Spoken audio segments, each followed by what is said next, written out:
Hello दोस्तों, कैसे हैं आप लोग। आप सभी का हमारे यूट्यूब चैनल मैथ्स पल पर स्वागत है। तो आज हम नंबर सिस्टम में अगला टॉपिक पढ़ेंगे, बाइनरी सिस्टम, जिसे हिंदी में द्विआधारी पद्धति कहते हैं या बाइनरी पद्धति कहते हैं। ठीक है, लेकिन उससे पहले हम शेषफल प्रमेय पढ़ रहे थे, तो शेषफल प्रमेय से एक क्वेश्चन कर लेते हैं, उसके बाद आगे हम पढ़ेंगे। ठीक है, तो आइए क्वेश्चन करते हैं। क्वेश्चन आपसे क्या कह रहा है? क्वेश्चन कह रहा है कि 43 की पावर 17, 43 की घात 17 है बटे 7 है, इसका आपका शेषफल पूछ रहा है। इसका जो है आपको शेषफल बताना है। तो कैसे करेंगे? हम क्या पढ़े थे? हम पढ़े थे पिछले लेक्चर में कि जो हर होता है, अंश वाली संख्या को हर के करीब लाने की कोशिश करते हैं, यही तो पढ़े थे। और या करीब ना आए तो इसको ऐसे दो भागों में तोड़ेंगे कि एक भाग 7 से कट जाए और एक भाग जो है कुछ आएगा, एक आ जाए। एक या तो छोटी से छोटी नंबर बनाने की कोशिश करेंगे दूसरे वाले भाग को। ठीक है, लेकिन अब यहां जो है हम अंश को हर के बराबर नहीं ला सकते, क्योंकि 43 किसी का ना स्क्वायर है ना क्यूब है, तो हम इसको ला सकते नहीं। 17 से कोई अंक हम अंदर किसी गुणनखंड को अंदर नहीं ला सकते, क्योंकि 17 एक अभाज्य संख्या है, इसका गुणनखंड होगा ही नहीं कोई। तो इस स्थिति में हम क्या करेंगे? इस सिचुएशन में हम क्या करेंगे? तो आइए करते हैं। ठीक है, तो हम इसको जो है दो भागों में तोड़ेंगे 43 को, जिससे हमारा क्वेश्चन आसान हो जाए। तो कैसे तोड़ेंगे? हम 43 को ऐसे तोड़ेंगे। 7 का आप टेबल पढ़ेंगे, 7 का टेबल ऐसा पढ़िए कि 43 के करीब कोई संख्या आ जाए। तो 43 के करीब कौन कौन सी संख्या 7 के टेबल में आएगी? देखो 7 छंग 42, या तो 42 आएगा और या 7 सता 49 आएगा। यही दो नंबर आएंगे 43 के करीब। तो अब हमें डिसीजन लेना है कि हम 42 प्रीफर करें कि 49 प्रीफर करें। तो हम देखेंगे 43 से जो संख्या नजदीक होगा, यहां और कोई दूसरी भी संख्या हो सकती थी, हम उस तरीके से फिर डिसीजन लेते। लेकिन यहाँ 43 के करीब जो संख्या होगा हम उसको प्रीफर करेंगे। तो हमारा 42 जो है एक कम है 43 से, और ये जो 49 है वो 6 ज्यादा है, तो इसका मतलब हम 42 प्रीफर करेंगे।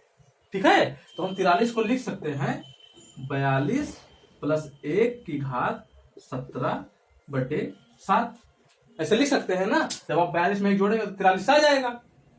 अब यहां से देखेंगे 7 से 6 बार में 42 कट गया, एक टर्म ये कट गया। लेकिन आप सोचेंगे कि अब आगे लिखने में क्या सोचेंगे? आप सोचेंगे 6 प्लस 1 लिखेंगे, गलत हो जाएगा, ऐसा नहीं लिखना है। हम क्या पढ़े थे? ये दो भाग में बट गया ना, तो अगर इसका हम पावर खोलेंगे तो कुछ एक्सपेंड होगा, फिर हम हर को अलग अलग लिख सकते हैं ना। तो हम पहले लेक्चर में क्या पढ़े थे? शेषफल प्रमेय वाले पहले लेक्चर में ये पढ़े थे 2ax आया था। इसको जब x से हम भाग दिए थे तो x से x कट गया था, तो यहाँ शेषफल कुछ नहीं बच रहा था ना, ये आपका भागफल बचता है। तो इससे हमें कोई लेना देना नहीं है, तो हम 6 नहीं लिखेंगे। ठीक है, जितने भी बार में कटेगा इसको काट देंगे, बस कटना चाहिए, कट गया। तो यहां से बचेगा 1 की पावर 17 बटे 7। अब 1 इसलिए लिखते हैं क्योंकि 1 हमारा 17 से नहीं कट सकता, पूरा नंबर ये कट गया तो ये वाला भाग खत्म हो जाएगा। तो यहां से 1 की पावर 17 1 होगा बटे 7 होगा। आपका शेषफल यहां से क्या आ जाएगा? आपका शेषफल 1 बच जाएगा। तो ऐसे क्वेश्चन को इस तरीके से करेंगे, तो आपका ऑप्शन नंबर बी सही है। ठीक है, ऑप्शन नंबर बी आपका सही है। तो इसको ऐसे करेंगे। अब आइए हम जो है नया टॉपिक शुरू करते हैं, बाइनरी सिस्टम। तो आप हेडिंग डाल लीजिए बाइनरी सिस्टम, बाइनरी पद्धति या द्विआधारी पद्धति।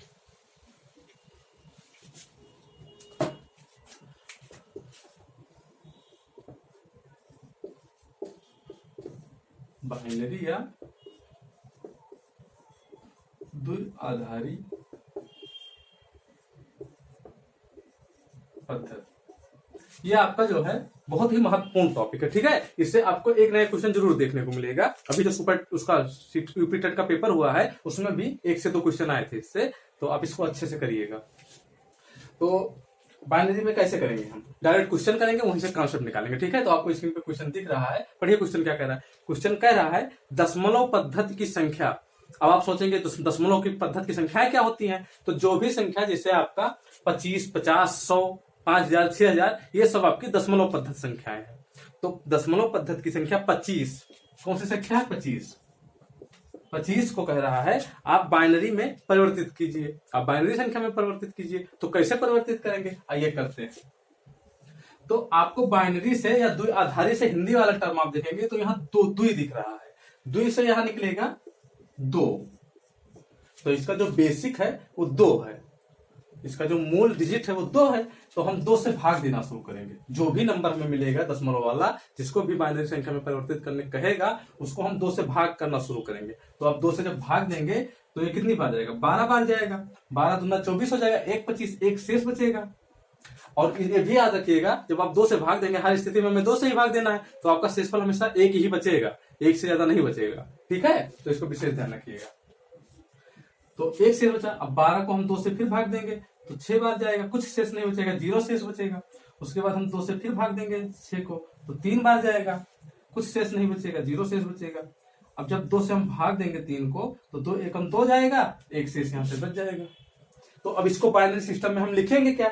अब यहां से जो भी शेष बचा है, हमें इन्हीं संख्याओं से मतलब है, हमें इससे कुछ नहीं मतलब है। ठीक है, तो हम एरो बनाएंगे, यहां से शुरू करेंगे। जो नीचे 1 बचता है, सबसे नीचे संख्या, यहां से एरो बनाएंगे, ऐसे एक ऐसे ऊपर यहां तक आएंगे। ठीक है, अब यहां से एक एक नंबर हम लिखना शुरू करेंगे। तो नीचे क्या है? 1 1 0 0 1 है, तो यहां लिखेंगे 1 1 0 0 1।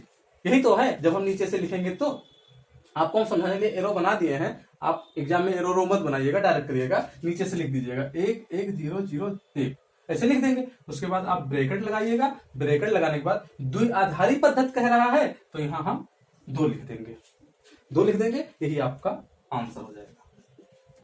ठीक है, आइए अगला क्वेश्चन करते हैं।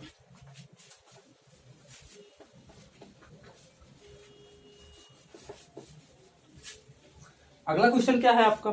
अगला क्वेश्चन है, यदि दशमलव पद्धति की संख्या 235 को द्विआधारी पद्धति में परिवर्तित किया जाता है, तो परिणामी संख्या क्या होगा?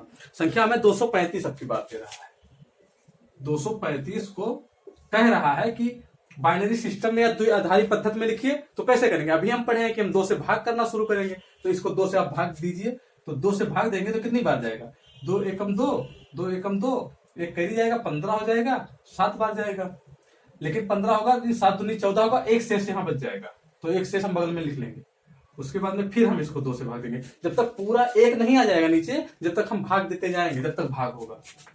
5 बार जाएगा, 8 बार जाएगा, 58 दूना 116, 1 शेष फिर बच जाएगा। फिर 2 से भाग देंगे, कितना बार जाएगा? 2 दूनी 29 बार जाएगा, 0 शेष बचेगा। उसके बाद में फिर हम 2 से भाग देंगे, 14 दूना 28, 1 शेष बच जाएगा। ठीक है, फिर हम 2 से भाग देंगे 14 को, 7 बार जाएगा, 0 शेष बचेगा। फिर हम 7 को जब 2 से भाग देंगे, 3 बार जाएगा, 1 शेष बच जाएगा। उसके बाद में हम 3 को जब 2 से भाग देंगे, 1 बार जाएगा, 1 शेष बच जाएगा। ठीक है, अब यहाँ विशेष ध्यान रखिएगा, हमेशा यहां से आप मत लिखने लग जाइएगा, यहां से लिखिएगा हमेशा। नीचे जो 1 बचेगा, ये भी आपका शेष ही है, तो हम यहीं से लिखेंगे। आप यहाँ से एक एरो ऐसे बना देंगे, ऐसे नीचे से ऊपर हमें लिखना है। तो क्या क्या आएगा?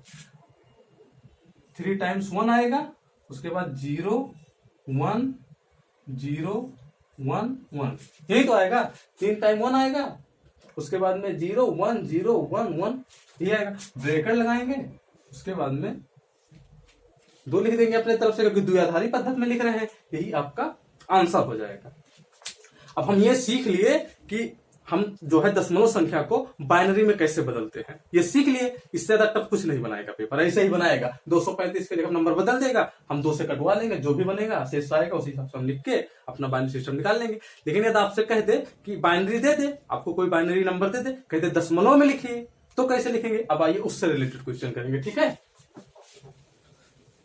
तो ये टाइप 1 आपका था, इसमें आप जो है दशमलव संख्या से बाइनरी में लिखना सीखे हैं। अब हम बाइनरी से दशमलव लिखना सीखेंगे। तो मान लीजिए आपको संख्या दे दे कि अभी हम छोटा संख्या लेते हैं। छोटा संख्या क्या लें? मान लिया बाइनरी पद्धति की संख्या है, बाइनरी पद्धति की संख्या है 1 1 जो 0 0 1, यही है। ठीक है, 1 1 0 0 1 है। अब इसको आपसे कह रहा है कि जो है दशमलव वाले संख्या में लिखिए, मतलब शुद्ध संख्या में लिखिए एक प्रकार से। तो कैसे लिखेंगे? तो अब ऐसे डायरेक्ट तो हम लिख नहीं सकते कुछ, इसको हम ऐसे लिखेंगे 1 1 0 0 1 लिख लेंगे। हमेशा इसको एक बार लिख लेंगे, थोड़ा दूर दूर लिखिएगा जिससे आपको अभी कैलकुलेशन में आसानी होगी। तो इसको आप ऐसे लिख लीजिएगा। उसके बाद पीछे से शुरू करेंगे, ठीक है। पीछे से आप क्या लिखना शुरू करेंगे, एक से शुरू करेंगे, एक से, और सब में 2 का गुणा करवाते हुए लिखते जाएंगे। तो 1 में 2 का गुणा करवाएंगे 2 हो जाएगा, 2 में 2 का गुणा करवाएंगे 4 हो जाएगा, 4 में 2 का गुणा करवाएंगे 8 हो जाएगा, ये 16 हो जाएगा। यही तो होगा। अब इसको जो है हम ऐड करेंगे। कैसे ऐड करेंगे, एक एकम एक, प्लस लगाएंगे, 2 को 0 से जब गुणा करेंगे तो 0 हो जाएगा ना, प्लस जब 4 को 0 से गुणा करेंगे 0 हो जाएगा, जब 8 का 1 में गुणा करेंगे तो 8 आएगा, प्लस जब 16 का 1 में गुणा करेंगे तो 16 आ जाएगा, ठीक है। तो उसके बाद आप जोड़िए, तो जोड़ेंगे क्या आएगा, 16 8 24 से 25। अब 25 ऐसे लिखेंगे, उसके बाद में ब्रैकेट लगाएंगे, दशमलव लिख रहे हैं ना, दशमलव में 10, तो हम यहाँ 10 लिख देंगे, यही हमारा आंसर हो जाएगा। इसको ऐसे करेंगे। तो आप यहां से एक ध्यान रखिएगा, ये बात हम इसको आप समझाने के लिए ऐसे लिखे हैं, लेकिन आप ये ध्यान रखिएगा जो 0 होगा उसके लिए जो भी संख्या हम लिखेंगे, जैसे इस 0 के लिए 2 लिखे थे, इस 0 के लिए 4 लिखे थे, तो उसको हमें इंक्लूड नहीं करना है, वो अपने आप गायब हो जाएगा। तो जो भी 1 के लिए संख्या रहेंगी उनको हम डायरेक्ट जोड़ लेंगे, तो हमें ये सब लिखने की कोई जरूरत नहीं, हम डायरेक्ट यही जोड़ेंगे, 16 8 24, 24 से 25 जोड़ के 25 लिख के आंसर आ जाएगा। ऐसे करेंगे। आइए अब क्वेश्चन करते हैं, और अच्छे क्वेश्चन करते हैं थोड़ा। मान लीजिए आपको क्वेश्चन दे दे 1 0 1 0 1 0 1 0 3 4 टाइम 1, ठीक है, 4 टाइम 1 है, ये नंबर है आपका 1 0 1 0 1 1 1 1, ये नंबर है। तो क्या करेंगे, अभी हम सीखे हैं, हम पीछे से लिखना शुरू करेंगे, यहां से लिखना शुरू करेंगे और 1 से शुरू करेंगे, सब में 2 का गुणा करवाते जाएंगे। तो करवाइए, 1 होगा, पहले 1 लिखेंगे, 1 में 2 का 2, 4 8 16 32 64 128, यही तो आएगा। अब हमें 0 वाली संख्या नहीं लेनी है, तो 2 0 है तो 2 संख्याएं हमें 64 को और 16 को नहीं जोड़ना है, और सबको हमें जोड़ लेना है। तो जोड़िए, तो 128 में 32 जोड़ेंगे तो कितना आ जाएगा, 160 हो जाएगा, 160 8 2 10 170 और 4 1 5 175। तो आपका दशमलव वाली संख्या 175 आएगा, यही आपका आंसर होगा। इसको ऐसे करेंगे, बाइनरी से जब बदलना होगा तो 2 से भाग करवा के करेंगे, जब बाइनरी में बदलना होगा, जब बाइनरी हमें दे देगा, दशमलव में बदलना होगा तो हमें 1 से शुरू करना है, 2 का गुणा करवा के जहां तक लिखना होगा लिखेंगे, 0 वाली संख्या हम छोड़ देंगे, उसके बाद जो भी संख्या हमारी बचेंगी उनको हम जोड़ देंगे और हमारा आंसर आ जाएगा। अब आइए एक क्वेश्चन और करते हैं, थोड़ा अच्छा क्वेश्चन है, आपका रेलवे वगैरह में ये क्वेश्चन पूछा जा चुका है। क्वेश्चन क्या है, क्वेश्चन है 4 टाइम 1 है, 1 1 1 1 2 है, प्लस 1 0 0 1 2 माइनस 1 0 1 0 है। इसको आपको कह रहा है कि दशमलव में परिवर्तित कीजिए, ये क्वेश्चन है आपका, कह रहा है दशमलव संख्या में परिवर्तित कीजिए। तो कैसे करेंगे, पिछले क्वेश्चन में हमें एक नंबर रहते थे, हम आसानी से कर लेते थे, इसमें 3 नंबर है हमारे, तो कैसे करेंगे, तो हम अलग अलग तीनों का पहले दशमलव संख्या निकालेंगे, उसके बाद जोड़ घटा लेंगे, ठीक है। तो ये निकालते हैं, तो इसका हम निकालेंगे, डायरेक्ट यही लिखते हैं। तो क्या होगा, इस 1 के लिए 1, इस 1 के लिए 2 4 8, यही तो बनेगा। अब 8 4 12 12 2 14 14 1 15, इसका 15 हो जाएगा, यही तो बनेगा। इसका दशमलव संख्या 15 बनेगा। इसका लिखिए 1 2 4 8, इसका 0 0 वाले टर्म हमें नहीं लेना है, 4 और 2 नहीं लेना है, 8 1 9 हो जाएगा, यही तो बनेगा। उसके बाद में इसको लिखेंगे तो कितना आएगा, 1 2 0 8 8 ही आएगा, ठीक है। हर एक टर्म को आगे लिखते जाएंगे, यहाँ 4 रहेगा, ये 4 रहेगा, ठीक है। तो 1 हम नहीं लेंगे क्योंकि ये 0 के लिए 1 है, इस 0 के लिए 4 है, इसको नहीं लेंगे। 8 2 बचा, तो 8 2 10 हो जाएगा, इसको ऐसे करेंगे। उसके बाद में ये सॉरी 10 रहेगा, यहाँ इसको 10 कर लीजिएगा। उसके बाद में हम क्या करेंगे, जो भी साइन रहेगा उसके साथ इस संख्याओं को हम लिख लेंगे। अब हमें इससे नहीं मतलब, तो लिखेंगे 15, प्लस है तो प्लस लगाएंगे, 9 लिखेंगे, फिर माइनस है माइनस लगाएंगे, फिर 10 लिखेंगे। तो क्या आएगा, 15 9 24, 24 में से 10 घटाएंगे कितना बचेगा? 14 बचेगा। यही आपका आंसर होगा। इसको या कभी कभी ऑप्शन में ऐसे कर देगा तो ये वाला ऑप्शन आपका सही होगा, नीचे ब्रैकेट में 10 लिखा रहेगा। तो ऐसे क्वेश्चन को ऐसे करेंगे, ठीक है। अब आप जो है बाइनरी से दशमलव में और दशमलव से बाइनरी लिखना सीख चुके हैं, ठीक है। ऐसे ही क्वेश्चन आएंगे, बहुत इजी रहता है दशमलव से बाइनरी और बाइनरी से दशमलव में कन्वर्ट करना। तो आपको समझ लीजिए फ्री के नंबर मिल जाते हैं एग्जाम में। अगर 2-3 क्वेश्चन आ जाए एग्जाम में तो आपको फायदा हो जाएगा। अब आइए जो है विविध से कुछ क्वेश्चन कर लेते हैं जो बहुत ही महत्वपूर्ण है एग्जाम के पॉइंट ऑफ व्यू से। तो क्वेश्चन क्या है, आप स्क्रीन पे क्वेश्चन पढ़िए। क्वेश्चन कह रहा है आपसे, एक चिड़ियाघर में चूहे एवं कबूतर हैं। कुछ चूहे हैं, कुछ कबूतर हैं, ठीक है। फिर कह रहा है ये तो कुल 90 सिर हैं। सिरों की संख्या कितना है? जो कबूतर हैं और चूहे हैं दोनों का मिला के जो है सिरों की संख्या, जो सिर हैं आपके वो 90 हैं, ठीक है। उसके बाद क्या कह रहा है, तथा 224 पैर हैं। पैर जो है आपके, पैर जो है वो 224 हैं। इस पैर में चूहे के और कबूतर के पैर जो है सम्मिलित है, और इसमें चूहे के और कबूतर के सिर सम्मिलित हैं। सभी का सिर और सभी का पैर सम्मिलित है। उसके बाद क्या कह रहा है, कह रहा है कबूतरों की कुल संख्या क्या है। आपसे जो है कबूतर पूछ रहा है कि कुल कबूतर कितने हैं, यही तो पूछ रहा है कि कबूतर कितने हैं। तो कैसे करेंगे, अब हम कुछ लोग आपको बताते होंगे एक्स मानिए, फिर एक्स करके चूहों का 4 से मल्टीप्लाई करिए। ये सब करना नहीं है आपको, ये सब करेंगे तो आप कंफ्यूज हो जाएंगे, ठीक है, और टाइम भी काफी लगेगा। अब आप ये समझिए डायरेक्ट, मान लीजिए आप ये कबूतर है, आप सॉरी ये चूहा है आपका। चूहे कितने पैर होते हैं ये आपको पता होना चाहिए, बेसिक नॉलेज कि किस जानवर के कितने पैर होते हैं, ठीक है। तो सब जानते हैं कि चूहे के 4 पैर होते हैं, ठीक है। चूहे के जो है 4 पैर हो गए। कबूतर है आपका, हम ऐसे बना रहे हैं डायग्राम, हम कलाकार नहीं है, ठीक है।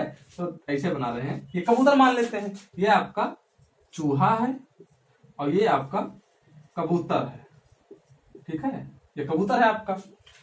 तो कबूतर के कितने पैर होंगे, इसको ऐसे कर सकते हैं, ये चूहा हो जाएगा ऐसे, और ये कबूतर है आपका। कबूतर के 2 पैर रहेंगे, यही तो पढ़े हैं। कबूतर के 2 पैर होते हैं, चूहे के 4 पैर होते हैं। लेकिन जो है सिरों की संख्या सबकी एक ही रहेगी, एक सिर दोनों में रहेंगे। कबूतर में भी एक सर रहेगा, चूहे में भी एक सर रहेगा। पैर की संख्या बदल जाएगी, चूहे में 4 पैर होते हैं और कबूतर के 2 पैर होते हैं, ये तो सब जानते हैं। तो और सिरों की संख्या आपसे कह रहा है 90 है। दोनों का सर मिला के, जितने भी कबूतर हैं जितने भी चूहे हैं सबका सर मिला के 90 सर हैं। तो यहां से एक चीज आप ध्यान दीजिएगा कि इसके पास 4 पैर है, इसके पास 2 पैर है। तो 2 पैर सबके पास है, चूहे के पास भी 2 पैर है, कबूतर के पास भी 2 पैर है, ठीक है। चूहे के पास भी 2 पैर है और कबूतर के पास 2 पैर है। तो जिसके पास कम पैर होगा हम उसी को लेंगे पहले। तो 90 सर है टोटल, सबके पास सर एक है, लेकिन पैर सबके पास 2-2 है। चूहे के पास तो 2 पैर से 4 पैर है। तो 90 को हम लिखेंगे आपका 90 गुणे 2, 90 गुणे 2 लिख देंगे तो कितना आएगा, 180 आएगा। इसका मतलब जितने भी चूहे हैं सबके 2-2 पैर मिला के, और जितने भी कबूतर हैं सबके 2-2 पैर मिला के 180 पैर होंगे। आप समझने की कोशिश करिए कि जब हम इसके 2-2 पैर लिए, एक सर है 2 पैर लिए, तो 2 पैर है, तो इसका मतलब सरों की संख्या के दुगने है ना, इसके सर के दुगने पैर है ना। एक कबूतर के 2 पैर होंगे, 2 कबूतर के 4 पैर हो जाएंगे, 3 कबूतर के 6 पैर हो जाएंगे। तो सिरों की संख्या से पैरों की संख्या दुगनी हो जाएगी जब हम 2 पैर लेंगे। तो इसके और इसके लिए तो सर को हम 2 से मल्टीप्लाई करवा दीजिए तो हमारा 180 आएगा। इसका मतलब अगर चूहे के भी 2 पैर होते, इसके भी 2 पैर होते तो टोटल 180 पैर होते। लेकिन ऐसा नहीं है, आपके चूहे जो हैं इनके 4 पैर हैं। तो अब पैरों की संख्या टोटल 224 थी ना। तो 224 में से हम 180 जब घटा दें, मान लीजिए 224 में से 180 आप घटाइए तो कितना आएगा, बचेगा 44 बचेगा ना, 44 पैर बचेगा। इसका मतलब 44 पैर ज्यादा है, और जो पैर ज्यादा है तो ज्यादा पैर किसके हैं, चूहे के हैं। तो चूहों के पैर ज्यादा हैं तो यही 44 पैर ज्यादा हो रहे हैं, तो चूहे के पैर ज्यादा हो रहे हैं। 2-2 पैर, एक चूहे के 2-2 पैर ज्यादा हो रहे हैं, यही तो हो रहे हैं। तो जितने भी चूहे हैं उनका जो है 44 पैर ज्यादा हो रहा है, 2-2 पैर। तो चूहों की संख्या हम यहां से निकाल सकते हैं, क्योंकि सरों की संख्या की दुगनी पैर है, चूहे के 4 गुना पैर है, लेकिन हम 2 पैर पहले ले चुके हैं। 180 में इसके 2 पैर शामिल हो गए, बच्चे 2 पैर यहाँ आए इसके 44 में। जब इसमें आए तो हम जब 44 को 2 से भाग दे दिए तो 22 आया। इसका मतलब हमारे चूहों की संख्या 22 है। हमारे चूहे जो हैं वो 22 चूहे हैं और टोटल 90 सिर हैं। तो इसका मतलब जब 22 चूहे हैं तो 22 सिर भी होगा। चूहों की सिरों की संख्या 22 है। तो चूहों के सिरों की संख्या 22 है तो कबूतरों के सिरों की संख्या क्या होगी? 90 माइनस 22 होगा, बराबर 90 में से आप 22 घटा दीजिए, कितना आएगा आपका? 68 आएगा। यही तो आएगा आंसर नंबर आपका सी सही है। ऑप्शन नंबर सी आपका सही है, 68 आएगा। आपका कबूतरों की संख्या 68 हो जाएगी। अब इतना सब हमको आपको समझाए, आप बस ऐसे समझ लीजिए कि सिरों की संख्या जो रहेगा पैरों की संख्या रहेगा। हम जान लेंगे कि क्या रहेगा, तो क्वेश्चन में दिया रहेगा। फिर जो भी रहेगा सिरों की संख्या को हम 2 से गुणा करवा देंगे। जितना भी पैर ज्यादा होगा उसको जो है हम फिर 2 से भाग दे देंगे। उसके बाद में आपका एक वाला 4 पैरों वाली संख्या आ जाएगी, वहां से हम 2 पैरों वालों की जानवर की संख्या निकाल लेंगे। 2 पैर वाले जो कुछ भी पक्षी दे सकता है और भी बदल सकता है, आदमी बना सकता है, ठीक है, आदमी के भी 2 पैर होते हैं, तो ऐसे कर सकता है। लेकिन अब यहाँ एक आपको हम एक क्वेश्चन ऐसे बता देते हैं कि ये 4 पैर वाला और 2 पैर से कर लिए। मान लीजिए आपसे मोटरसाइकिल में और 3 चक्के वाले ऑटो में कंपेरिजन करने के लिए कहते, ऐसे भी तो क्वेश्चन बना सकता है कि आपसे कहते 3 पैर वाले ऑटो हैं, तीन पहिए वाले, पैर नहीं तो 3 पहिए वाले ऑटो हैं और 2 पहिए वाला स्कूटर है। तो उनके जो है हेडलाइट नहीं मतलब कुछ ऐसे स्टेयरिंगों की संख्या, सब में एक ही स्टेयरिंग होगा, स्टेयरिंगों की संख्या इतनी है और पहियों की संख्या इतनी है। तो वहां क्या करेंगे, तो वहां से फिर 2 पैर का 2 पहिए कॉमन ले लेंगे, 2 पहिए टेम्पू के और 2 पहिए जो है स्कूटर के। तो जब 2 पहिए हम ऑटो के कॉमन ले लेंगे तो 1 पहिया बचेगा ना। जिससे इसके हम 2 कॉमन लिए थे, इसके पास 2 पैर बचे थे, लेकिन उसके पास 1 पहिया बचेगा। तो यहाँ 44 आया। तो जब 2 पहिए बचे थे तो हमें 2 से भाग देना पड़ा, तब हम निकाल पाए कितने हैं। लेकिन अगर 1 पहिया बचता है टेम्पू में तो हम भाग नहीं देंगे, जितना बचेगा वही हमारे टेम्पू की संख्या हो जाएगी और जितने टोटल स्टीयरिंग रहेंगे उसमें से हम उतने घटा देंगे, फिर हमें बाइक या स्कूटर जो भी रहेगा उसकी संख्या आ जाएगी। तो इसका विशेष ध्यान रखिएगा। उससे क्वेश्चन हम नहीं करा रहे हैं, बस आपको समझा दिए। अब आइए अगला क्वेश्चन करते हैं। अगला क्वेश्चन क्या है आपका,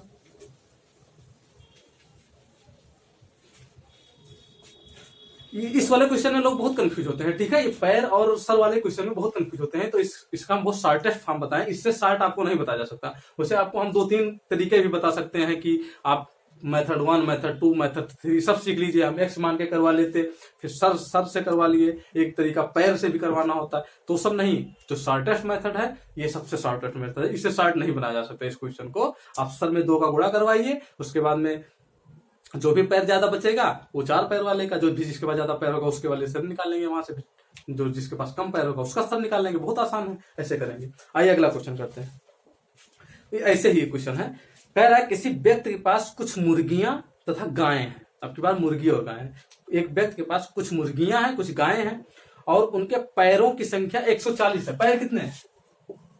पैर 140 हैं, 140 पैर हैं और सिरों की संख्या 48 है। सिर कितने हैं? सिर आपके 48 है। मुर्गी और गाय के, जो भी मुर्गियां हैं और गायें हैं उनके सिरों की संख्या 48 है और पैरों की संख्या टोटल 140 है। पूछ क्या रहा है? पूछ रहा है मुर्गियों की संख्या बताइए। आपसे मुर्गियों की संख्या पूछ रहा है, यही तो पूछ रहा है, इनकी संख्या पूछ रहा है। तो कैसे करेंगे? हम क्या पढ़ते हैं, गाय के पास 4 पैर होंगे, मुर्गी के पास 2 पैर होंगे, ये तो सब जानते हैं ना। मुर्गी के पास 2 पैर होंगे, गाय के पास 4 पैर होंगे। तो गाय में पैरों की संख्या ज्यादा है तो अभी निकाल लेंगे। पहले हम सर सबके पास एक ही होगा तो सर को हम 2 से मल्टीप्लाई कराएंगे, क्योंकि सबका 2 पैर हम कॉमन लेते हैं पहले। तो सर का 2 से मल्टीप्लाई कराएंगे, 2 से तो कितना आएगा? 96 आएगा। 48 दूना 96 हो जाएगा। इसका मतलब गायों के 2-2 पैर ले लिए और मुर्गियों के 2-2 पैर ले लिए, तो टोटल 96 पैर हम ले लिए। बढ़ कितना रहा है? पैरों की संख्या, पैरों की संख्या आपका बढ़ रहा है, 140 था तो आपके पैरों की संख्या 44 बढ़ रहा है, फिर 44 ही बढ़ रहा है, ठीक है। 44 पैर ज्यादा हो रहे हैं तो ज्यादा पैर किसके? गाय के पैर ज्यादा है तो उन्हीं की संख्या बढ़ेगी। लेकिन 2-2 पैरों की संख्या ज्यादा रहेगी एक एक गाय में, क्योंकि 4 पैर होते हैं। 2 मैंने यहाँ जोड़ दिया 96 में, तो 2 पैर बचे। तो इसका मतलब एक गाय के 2, दूसरी गाय 2, तीसरी गाय 2 पैर, तो ऐसे जुड़ते जाएंगे तो 44 पैर हो जाएंगे। तो इसका मतलब हम 44 को जो है 2 से भाग दे देंगे। 44 को जब हम 2 से भाग दे देंगे कितना आएगा, 22 आएगा। इसका मतलब टोटल गायें जो है आपकी वो 22 है। आपसे गायों की भी संख्या पूछ सकता था। टोटल गाय 22 है और टोटल सर कितने थे। तो जब टोटल गाय 22 है तो गायों की शेरों की संख्या भी 22 होगी। तो जब 48 में से हम 22 घटा दें, 48 में से हम 22 घटा दें तो हमसे मुर्गी निकल आएंगे कि मुर्गी कितने हैं। तो हो जाएगा 6, ये 2, मतलब 26 मुर्गियां हैं आपकी।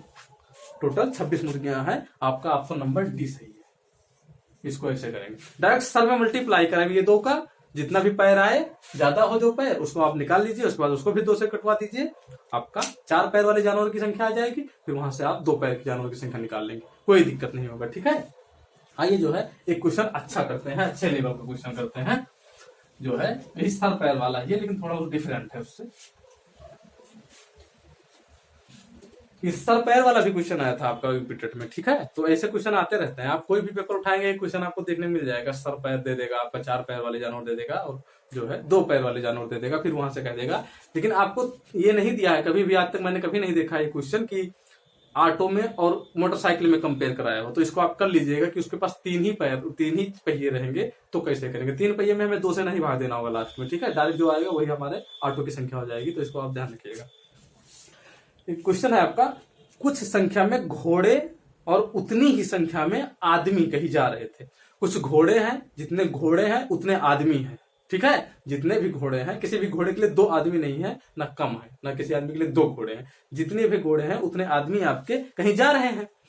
आधे आदमी, जितने भी आदमी हैं उनमें से आधे जो है घोड़े पर बैठे हैं।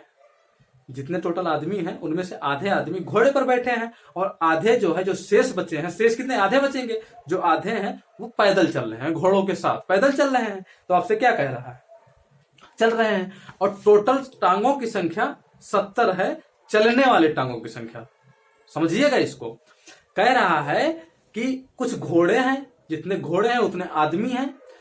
आधे आदमी घोड़े पर बैठे हुए हैं और कुछ शेष आदमी जो हैं, आधे आदमी वो पैदल घोड़ों के साथ चल रहे हैं। तो जब घोड़ों के साथ चल रहे हैं तो जमीन पर चलने वाले पैरों की संख्या 70 है। इसका मतलब आधे आदमियों का पैर जोड़ा जा रहा है, आधे आदमियों का पैर जमीन पे नहीं है, वो घोड़े पर बैठे हैं तो उनका पैर नहीं जुड़ेगा। यही तो है, कुल घोड़ों का पैर, ऐसे लिख, कुल घोड़ों का पैर, कुल घोड़ों का पैर प्लस आधे आदमी का पैर, आधे आदमियों का पैर, आदमियों का पैर। ठीक है, सबका पैर ही है। पैर कितना है, 90 है। 90 है कि 70? 70 है, सॉरी 70 है। ठीक है, तो आधे आदमी पैर जमीन पर चल रहे हैं और सारे घोड़े जमीन पे तो चलेंगे, उनको तो आदमी के ऊपर बैठ नहीं लेंगे घोड़े। तो जो है आपके घोड़े जो है चल रहे हैं जमीन पे। तो अब आदमियों के जो है पैर 2 रहेंगे, आदमी के पैर 2 रहेंगे ना। जैसे कोई आदमी ऐसे हम बना ले, मान लो ऐसे आदमी हम बना लिए जो है, तो इसके 2 पैर होंगे। तो जो घोड़ा होगा, मान लीजिए ये घोड़ा है आपका, ठीक है, ये घोड़ा है, तो घोड़े के कितने पैर रहेंगे, घोड़े के पास 4 पैर रहेंगे। घोड़ों के पास 4 पैर होंगे ना, और आदमी के 2 पैर होंगे। तो अब यहां से हम कैसे करेंगे, यहां से हम ये से नहीं कर सकते क्योंकि हमें सरों की संख्या तो बताया भी नहीं है। तब कैसे करेंगे, हमें बस बता दिया कि 70 पैर जो है आपके जमीन पे चल रहे हैं, 70 पैर जमीन पे चल रहे हैं। हमसे ये नहीं बताया है कि कितने सर हैं, क्या कुछ नहीं बताया है। तो इसको हम ऐसे करेंगे, हमें अब यहाँ x मानना पड़ेगा, हमारे पास और कोई चारा ही नहीं बचा है। तो क्या कह रहा है, घोड़ों की संख्या आदमियों की संख्या बराबर है। इसका मतलब घोड़े जो है आपके, घोड़े x है मान लीजिए, तो आदमी भी x हो जाएंगे कि घोड़ों की संख्या और आदमियों की संख्या बराबर है। तो टोटल घोड़े आपके x हैं, आदमी टोटल x हैं। ठीक है, तो कह रहा है कुल घोड़ों के और आधे आदमियों के पैर की संख्या 70 है। ये इसको ध्यान दीजिएगा। तो हम इसको मिटा रहे हैं जो डायग्राम बनाए थे।